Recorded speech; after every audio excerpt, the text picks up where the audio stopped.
जब यीशु अपने 12 शिष्यों को निर्देश दे चुके, वो शिक्षा देने और प्रचार के लिए वहां से उनके नगरों में चले गए। बंदी गृह में जब यूहन्ना ने मसीह के कामों के विषय में सुना, उन्होंने अपने शिष्यों को यीशु से ये पूछने भेजा, क्या आप वही हैं जिसकी प्रतिज्ञा तथा प्रतीक्षा की हुई है, या हम किसी अन्य का इंतजार करें? यीशु ने उन्हें उत्तर दिया, जो कुछ तुम देख और सुन रहे हो, उसकी सूचना यूहन्ना को दे दो। अंधे देख पा रहे हैं, लंगड़े चल रहे हैं, कोढ़ के रोगियों को शुद्ध किया जा रहा है, बहरे सुनने लगे हैं, मरे हुए दोबारा जीवित किए जा रहे हैं, तथा कंगालों को सुसमाचार सुनाया जा रहा है। धन्य है वो जिसका विश्वास मुझ पर से नहीं उठता।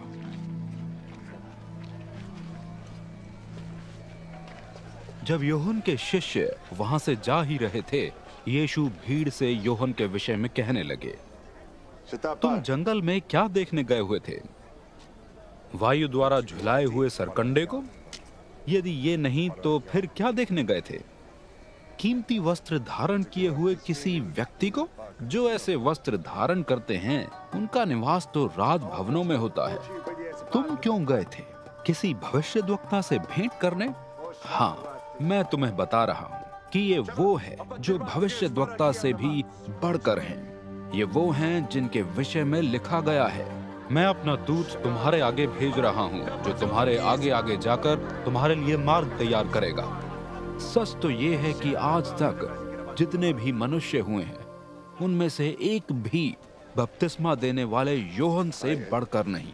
फिर भी स्वर्ग राज्य में छोटे से छोटा भी यूहन्ना से बढ़कर है। बपतिस्मा देने वाले यूहन्ना के समय से लेकर अब तक स्वर्ग राज्य प्रबलता पूर्वक फैल रहा है, और आकांक्षी उत्साही व्यक्ति इस पर अधिकार कर रहे हैं। भविष्यद्वक्ताओं तथा व्यवस्था की भविष्यवाणी यूहन्ना तक ही थी। यदि तुम इस सच में विश्वास कर सको तो सुनो, यूहन्ना वो एलिया हैं जिनका दोबारा आगमन होना था। जिसके सुनने के कान हो वो सुन ले।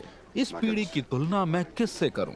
ये हाट में बैठे हुए उन बालकों के समान हैं जो पुकारते हुए अन्यों से कह रहे हैं, जब हमने तुम्हारे लिए बांसुरी बजाई तुम ना नाचे, हमने शोक गीत भी गाए फिर भी तुम ना रोए।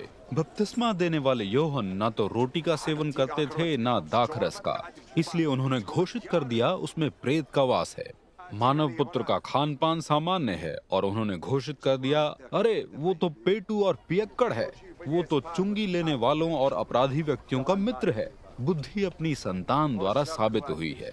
यीशु ने अधिकांश अद्भुत काम इन्हीं नगरों में किए थे, फिर भी इन नगरों ने पश्चाताप नहीं किया था। इसलिए यीशु इन नगरों को धिक्कारने लगे। धिक्कार है तुझ पे कोराजिन, धिक्कार है तुझ पर बैतसैदा। ये ही अद्भुत काम जो तुझ में किए गए हैं, यदि सोर और सीदोन नगरों में किए जाते तो वे विलाप वस्त्र पहन सिर पर राख डाल कब के पश्चाताप कर चुके होते।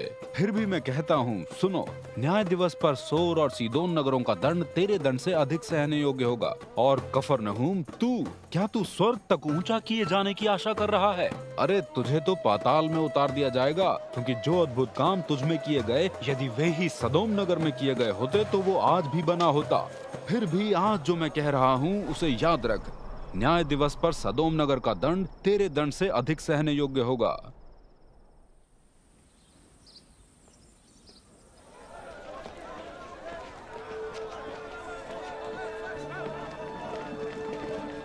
ये वो अवसर था जब यीशु ने इस प्रकार कहा, पिता, स्वर्ग तथा पृथ्वी के प्रभु, मैं आपकी वंदना करता हूँ कि आपने ये सच समझदार और ज्ञानियों से तो गुप्त रखे, किंतु इन्हें मासूम शिशुओं पर प्रकट किया है। सच है पिता, क्योंकि इसी में आपका परम संतोष था। मेरे पिता द्वारा सब कुछ मुझे सौंप दिया गया है। पिता के अलावा कोई पुत्र को नहीं जानता, और ना ही कोई पिता को जानता है, सिवाय पुत्र के तथा उनके जिन पर वो प्रकट करना चाहे।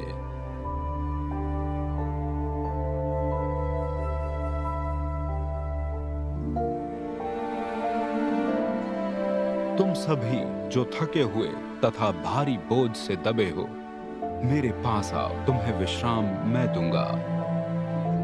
मेरा जुआ अपने ऊपर ले लो और मुझसे सीखो, क्योंकि मैं दीन और हृदय से नम्र हूं, और तुम्हें मन में विश्राम प्राप्त होगा।